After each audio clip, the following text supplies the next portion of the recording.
Our mission is to do everything we can to nourish the child, and having an education background, that's really important.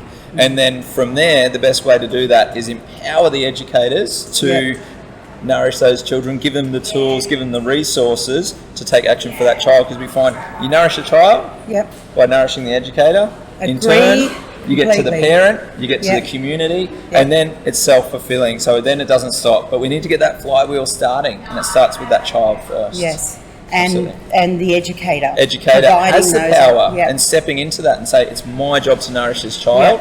And as that word educator, I find that people pigeonhole themselves. They'll be really confident, and I'm an educator and I can scaffold learning, I can be intentional, I can do these awesome setups, I can write learning stories and everything. But when it comes to going like, I'm an educator, you're an educator for parents as well. Parents never got that handbook when it comes with a child. So if you're looking at, like, you imagine a certificate 2.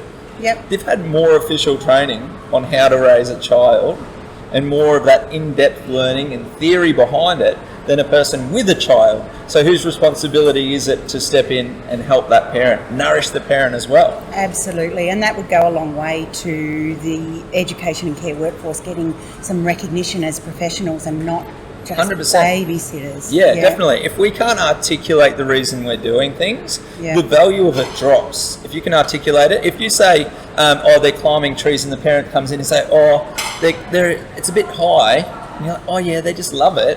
The parent's going to say, well, they love staying up late, they love going to bed, and they love staying in the bath. What's your point? But instead, we're saying, well, through this learning experience, we're learning about and activating their bodies to start having that cause and effect for, overcoming fear, overcoming and achieving and having that self-fulfillment, which then activates the body with those dopamine. And if you're doing it with someone, you're getting your oxytocin as well. We have a responsibility to frame every learning experience as educators to children that is going to set them up for their understanding of the world. And that includes not just theoretically, but we need to activate their bodies through play and connection with the environment to do that. And educators having that knowledge and being intentional in those environments that they're setting up. And that's where you step in with all of your resources to support educators and training opportunities for educators. 100%. Having an education background, moving into building playgrounds for services, renovations, small builds, charity projects as well. We see the myriad of challenges, and believe it or not, you can go to the other side of the world and they're facing the same challenges. We did an Indigenous school in Alice Springs, and we did consulting for a school in India, and they had the same challenges. I can go to a centre on the Gold Coast and a centre in Gympie, and they're facing the same challenges. The perception that they're not appreciated and they're babysitters and they're not heard. Which I think in certain scenarios it's pretty out there, but I think it's fair sometimes as well. As hard as it is, I love the sector, and I believe it's where we can have the biggest difference. Absolutely. I was in Finland doing a talk, and I got to speak to the education minister, and I said, why do you put such emphasis on the early years? He said, well, we've got an ethical responsibility. If we look after children and they start and they don't fall behind to start, they'll move on. If we don't get them where they need to be to start, we can never catch them up. No matter how much money we put into it, how much resources we put it, if we don't look after them at this age, then that's what we do. And he's got this great saying, which is a reflection of how, in such high esteem as culture acknowledges teachers, they see the teacher as the light of the village. Oh, that's a lovely saying. Yes, I love it. There we go. Our educators, our teachers are the light, because they bring in the knowledge, they bring enlightenment to their village, and it's their responsibility, and that's what educators' responsibility is. So the barrier sometimes is the educator and the taking that ownership and responsibility. As well. We've got a young workforce, and when you say, well, they have a family and I might not have a family, so is it my right to tell them what to do, or tell them? Is it my right to give them feedback? And it is about creating that void.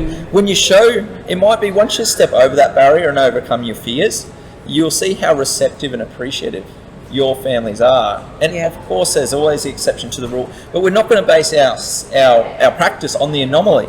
You know, people go, oh, well, I had this parent once.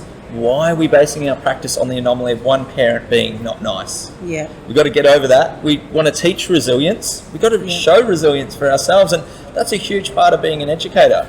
You know, you get knocked down, you get all these challenges every day. But we get back up because that's what we do, and that's what we're there for. Yep.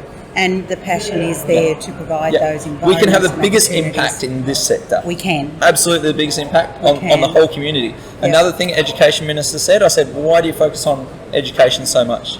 Simply put, he just looked at me, he's like, that's a stupid question. It is a stupid But he said, if you look after every education, everything else looks after itself. It does. So, brilliant. Perfect. Okay, so our educators are the light, and they need to lean in to their profession, their professionalism, invest in themselves to be able to provide these environments and opportunities for children, so that children take action. Take action. Take action. Paralysis of analysis is a real thing. It's like, oh, what can I do? Is it the right thing? Find out what is the right thing. Start looking up. Look at the great work that's happening, and we want to do our best work, because when we do our best work, it's going to pull everyone else up, and we're going to get there together. Brilliant. All right. Thank you very much, Lucas, and I'll take you out in a moment, and I will show you some the environment that's been set up here at the Play Summit for children by some local outside school hours care services. Okay, thank you. Thank you very much. Appreciate it. Awesome. Thank you. Appreciate it.